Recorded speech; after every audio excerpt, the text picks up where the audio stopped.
Welcome to another episode of Daily Truths with Miss Mel. Tout le monde, je vais parler en français pour nos followers qui écoutent juste français. Je suis Raïssa et nous, étudiante en master de gestion des ressources humaines. Et voilà, j'ai décidé aujourd'hui de partager mon expérience parce que ça pourrait inspirer des parents, des sœurs et des frères. So, Raisa, why do you think it was important to attend or sit with Daily Truths with Miss Mel? Ok, d'accord. J'ai jugé important de partager cette expérience avec cette chaîne Miss Mel en YouTube parce que c'est pour sensibiliser les gens.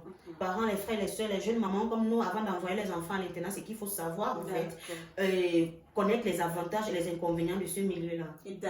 Why did you go to the boarding school? Were you the one who chose going to the boarding school, or it was your father who chose that for you? It's my father who chose that for me. Wow, he must be a disciplinarian. Oui, c'était une sanction en fait pour mon papa. Pour moi, en fait, je trouvais ça comme une sanction disciplinaire. Pourtant, ça m'a fait beaucoup de bien. Ça m'a apporté beaucoup de bien que de mal en tout cas. Okay, so let us first know why Larissa thinks that it was a sanction before we go to the benefits. Let us know why was it a sanction to you? Pour moi, c'était une sanction parce que mon papa il me séparait de mon petit ami du quartier. So, at what age did you get to the boarding school? 13 ans. J'avais 13 ans. 13. Okay, so can you tell us about your experience at 13 years in a boarding school, staying away from your parents and far away from your family? Ça n'a justement pas été facile comme tout autre enfant de mon âge. Déjà, ma famille qui allait tellement me manquer. Et comme j'ai précisé mon petit ami, c'est vrai d'aller trouver ça un peu anodin parce que j'ai 13 ans et j'ai un petit ami. Oui, je l'assume. Mais... But I know Gen Zs of these days, 10 years, you have to put your eyes on your children. C'était tellement difficile, le climat de l'internat, mes consoeurs, parce que je vais préciser que c'était un couvent, donc typiquement des filles, pas des garçons, on était juste des femmes, et le monde des femmes, ça n'a pas été agréable. Du coup, ça m'a donné beaucoup plus d'avantages que d'inconvénients. Tellement, je pleurais. Il y avait des moments, je me retirais, je pensais à ma famille, je pensais au moment avec mon petit ami même, et puis je pleurais beaucoup. Mes parents ils me manquaient, mes frères et mes soeurs, tu te retrouves dans un endroit où tu ne connais personne, mais absolument personne. Tu dois te refaire à l'idée, c'était pas facile. Okay, so that's what comes with discipline. So can you tell us about your experience while in the boarding school now? How was it? And how many years were you in the boarding school before you left? J'ai fait 4 ans. 4 years in the boarding school. Parce que grâce à ça, moi j'ai pu obtenir mon baccalauréat très tôt. Plus tôt en fait. Donc quand on parle de 16 ans au Cameroun, c'est donné en fait. C'est pas... J'ai reçu là-bas une éducation, j'ai eu un recyclage, si je peux le dire. Si je restais au quartier, je ne serais pas où je suis actuellement. Je serais peut-être mère célibataire avec 5 enfants derrière moi. Oui, il faut le dire. Hein?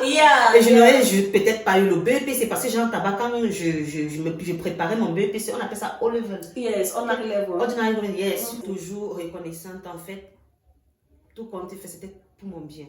Et j'ai compris ça plus tard. Hein. C'est plus tard que j'ai compris que c'était pour mon bien. Vivre avec des femmes, c'est un monde tellement.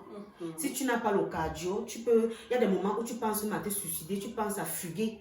Tu es là, tu penses Daisy, parce que des filles, elles te mettent une pression, mais terrible. Tu penses, il y a des moments, je pensais à fuguer.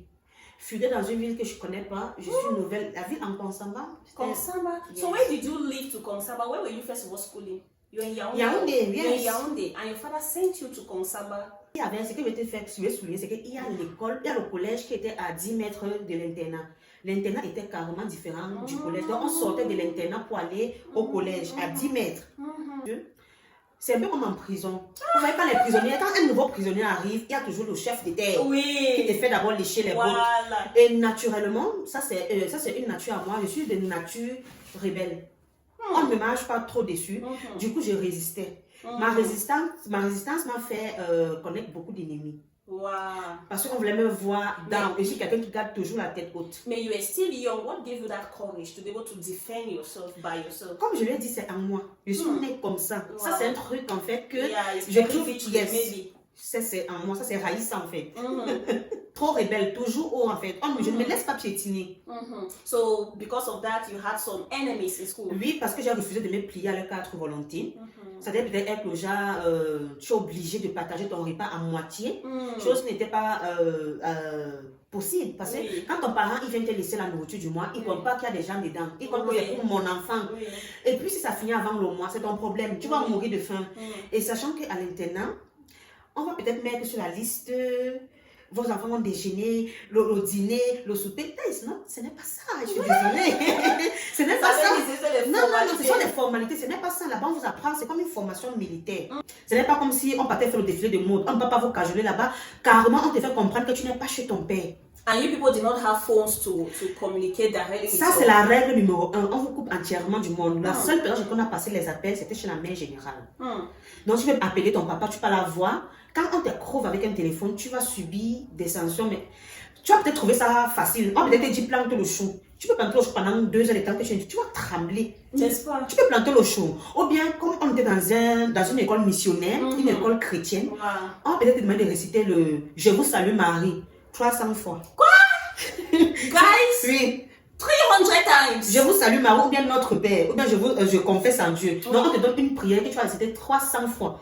Donc du coup ta salive va finir dans la bouche. Tu vas boire les bouteilles d'eau. Tu vas comprendre que ce n'est pas facile, c'est une punition. En fait, c'est maintenant qu'elle comprend que ce n'était pas une punition, parce que maintenant j'ai la facilité de prier. À tout moment tu pries, parce que ce n'est plus. Souvent il y a des gens qui trouvent ça pénible. Voilà, moi tellement j'étais têtue, c'était ma punition favorite, je me suis acclimatée et du coup ça fait de moi une femme de prière. Yeah, because I think it's the same thing when we're growing up. Early morning, you wake up for morning devotion, you are angry, but now nobody needs to tell you. If you don't wake up and pray, tell us, so as your father kept you in the boarding school, you were disconnected from your boyfriend. So are you telling us that you passed 4 years in the boarding school without?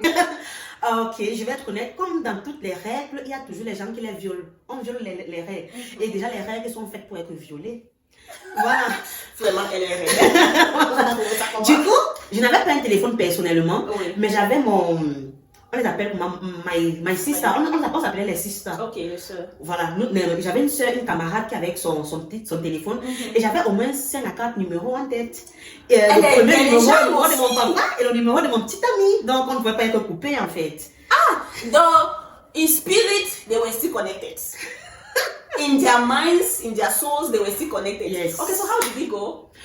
Bon, quand les soeurs sont endormies, parce que l'heure de sommeil est fixée peut-être 22 heures. Tout le monde doit être couché. Non, se coucher avec nos téléphones sur nous.